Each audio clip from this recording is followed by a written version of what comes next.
Friends, मैं हरिनारायण साहू इस online platform पर आप सभी का स्वागत करता हूं। जैसे कि आप सभी ने मेरे लास्ट वीडियो में देखा था, मैंने भारतीय संविधान के बारे में एक बेसिक स्ट्रक्चर और बेसिक बातें कुछ बताई थी। आज मैं उसका नेक्स्ट वीडियो, अगला वीडियो आपके सामने रखने जा रहा हूं, जैसा कि हेडिंग है भारतीय संविधान का विकास। आज अपन देखेंगे भारतीय संविधान के विकास के बारे में कि भारतीय संविधान का विकास कैसे हुआ। हम सभी लोगों को मालूम है कि भारत का जो संविधान था वह 1947 में जो आज़ादी मिली उसके बाद कब बनकर तैयार हुआ। भारत का जो संविधान था वो अपन को मालूम है कब तैयार हुआ, 1950 में बनकर तैयार हुआ और ये लागू हुआ था कब, 26 जनवरी 1950 से। ठीक है ना। तो 26 जनवरी 1950 को जब अपन ने भारत का संविधान बनकर तैयार हुआ और उसको लागू किया, तो उस संविधान में जो जो बातें कही गई, जो जो उसमें पॉइंट रखे गए, जो नियम कानून बनाए गए आधारभूत, वह कहाँ से लिए गए, इसकी शुरुआत कहाँ से हुई, है ना। उस चीज के बारे में हम इसमें पढ़ेंगे, भारतीय संविधान का विकास। इसको पढ़ने से पहले अपन को यह देखना होगा कि भारतीय संविधान का जो विकास है उसमें अपन को मालूम है लगभग 395 अनुच्छेद या आर्टिकल हैं। तो उस विकास के लिए आपको एक कॉन्सेप्ट समझना पड़ेगा। वो कॉन्सेप्ट ये है कि आप लोगों से मेरा एक प्रश्न है कि मान के चलो इस भारत देश में अगर चोरी ना होती होंगी, जो चोरी की घटनाएं हैं, एक भी चोरी की घटना ना होती, तो क्या चोरी के लिए कोई कानून गठित हो गया होता या नहीं। समझ रहे हैं आप बात को। मेरा मतलब ये है कि अगर देश में चोरी नहीं होगी, चोरी की समस्या नहीं होगी, तो इस देश में चोरी के लिए कोई कानून भी नहीं बनाया होगा। अर्थात जब प्रथम बार चोरी के लिए कानून बनाया गया होगा, कब बनाया गया होगा, जब वहां के लोगों को चोरी जैसी घटनाओं की समस्या उत्पन्न हुई होगी। तो वही मैं बात कह रहा हूं कि संविधान में जो एक एक लाइन लिखी है उसकी पृष्ठभूमि बहुत पुरानी हो सकती है, कुछ दिनों से लेकर कई वर्षों तक की हो सकती है। उसी में अपन देखते हैं कि भारतीय संविधान तो बनकर 1950 में तैयार हुआ, लेकिन उससे पहले अपन को क्या है, उसके बारे में जो लाइन ली गई है वह कहां से ली गई है, अपने भारत में कब से नियम कानून बनना चालू हुए।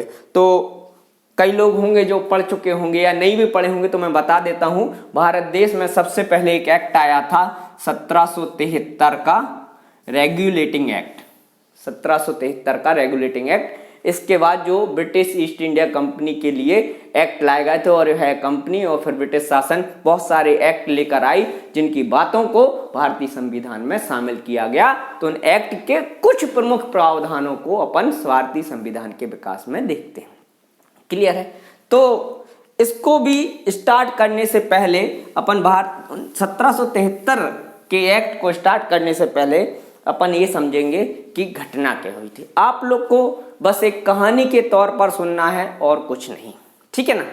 अपन बात करते हैं कब से, 1526 की घटना।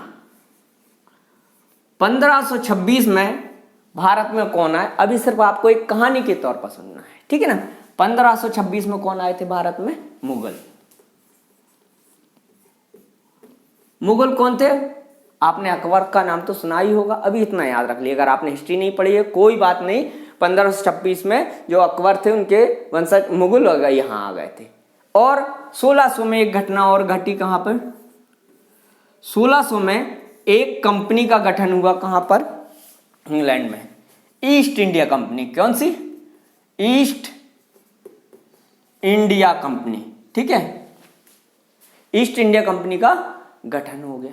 ठीक है। ये ईस्ट इंडिया कंपनी कहां के लिए थी, ईस्ट इंडीज के देशों के लिए। ईस्ट इंडीज के देश कौन कहलाते थे, जो पूर्व के देश थे, जैसे भारत, म्यांमार, इंडोनेशिया, इन देशों के लिए व्यापार करने के लिए, किस चीज के लिए थी, व्यापार करने के लिए थी। और इस कंपनी को इंग्लैंड में क्या दे दिया गया था,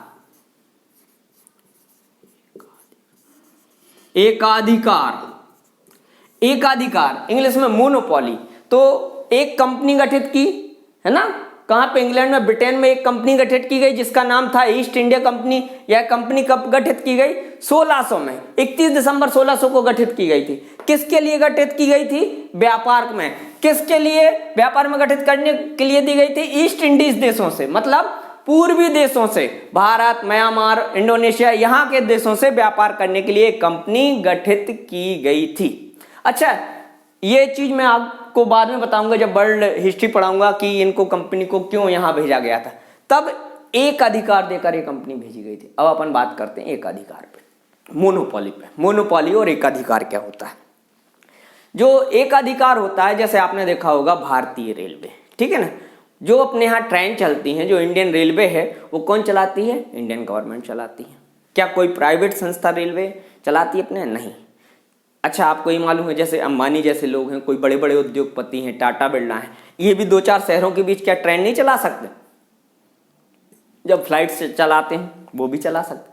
लेकिन क्या है, इंडियन गवर्नमेंट इंडियन रेलवे में अपना एक अधिकार करके रखी है कि रेलवे में केवल गवर्नमेंट ही रहेगी। जैसे परमाणु ऊर्जा है ना, एटॉमिक एनर्जी है, क्या इसमें कोई और रिसर्च कर सकता? नहीं कर सकता इंडिया, केवल गवर्नमेंट करेगी। तो ऐसे ही भारत और पूर्वी देशों से व्यापार करने के लिए ब्रिटेन ने क्या किया? एक कंपनी बनाई और उसको एकाधिकार दे दिया कि और कोई कंपनी भारत में व्यापार नहीं करेगी। ये लोग 1600 में आ गए, पूरा 1600 से 1 से लेकर 1699, 1700, 1750 तक व्यापार करते रहे, 100-150 साल। कहीं कहीं इन्होंने अपनी कोठियां खोली, ठीक है। फिर कोठियां खोलने के बाद कुछ घटना घटी, जो घटना इस प्रकार थी। एक था 1757 में एक घटना घटी और एक 1764 में घटी घटना। 2 युद्ध हुए थे। एक घटा प्लासी का युद्ध और एक हुआ बक्सर का युद्ध, ठीक है ना। प्लासी और ये बक्सर के क्या हुए? 2 युद्ध हुए। प्लासी के युद्ध में ब्रिटिश का नहीं कहना चाहिए, ईस्ट इंडिया कंपनी पर प्लासी के युद्ध में क्या हो गया? बंगाल पर अधिकार हो गया। प्लासी के युद्ध में क्या हो गया इनका? बंगाल पर क्या हो गया? अधिकार हो गया। बंगाल को जीत लिया इन्होंने, ठीक है। और बक्सर के युद्ध में बंगाल को और ज्यादा इनको क्या मिली? इनको मिल गए दीवानी अधिकार। बता रहा हूं मैं क्या कहलाते, दीवानी अधिकार मिल गए, ठीक है। एक कंपनी इंग्लैंड से जो व्यापार करने आई थी उसे भारत के बंगाल के क्षेत्र में, अब आपको मैं एक मैप के जरिए ये बता देता हूं बंगाल कहाँ। अभी का जो बांग्लादेश है वो पश्चिम बंगाल है। देखिए मैप के जरिए मैं बता दे रहा हूं।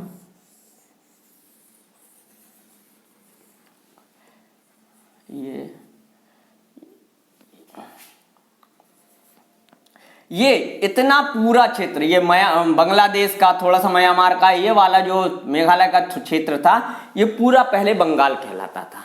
ये क्या कहलाता था इतना क्षेत्र? बंगाल। इस क्षेत्र पर अधिकार हो गया। अधिकार होने के साथ इनको बक्सर के युद्ध के साथ इनको क्या मिल गया? दीवानी अधिकार। दीवानी अधिकार में क्या क्या आता है आपको बता देता हूं। तो दीवानी अधिकार में आते हैं राजस्व संबंधी मामले, मतलब कर वसूली, टैक्स वसूली मिल गए। इन्होंने क्या किया कि बंगाल के क्षेत्र का पूरा टैक्स जो होता था, कर वसूली होता था, लगान जो वसूली होता था, अब वो कौन करने लगा? East Indies company. और राजा को एक ईयरली या मंथली सैलरी बेस या पेंशन बेस देकर उनको कहते थे आप अपने ऐशो और आराम करिए और हम पूरा आपका टैक्सेशन का, राजस्व का मामला हम देखेंगे। मतलब इंपॉर्टेंट है, सीधी बात है, जो पैसों के मामले देखने लगे थे वही इंपॉर्टेंट हो गए थे। अब यही बात कौन देख रहा था? ब्रिटिश गवर्नमेंट, कि हमने एक कंपनी बना के भारत में भेजी, वो व्यापार तो कर रही थी, अब तो उसको क्या मिल गया? दीवानी अधिकार मिल गए। पैसों से मतलब कंपनी बड़ी हो चुकी है, कंपनी के पास रिस्पॉन्सिबिलिटीज बहुत ज्यादा आ चुकी है, जो किसने बनाकर भेजी थी?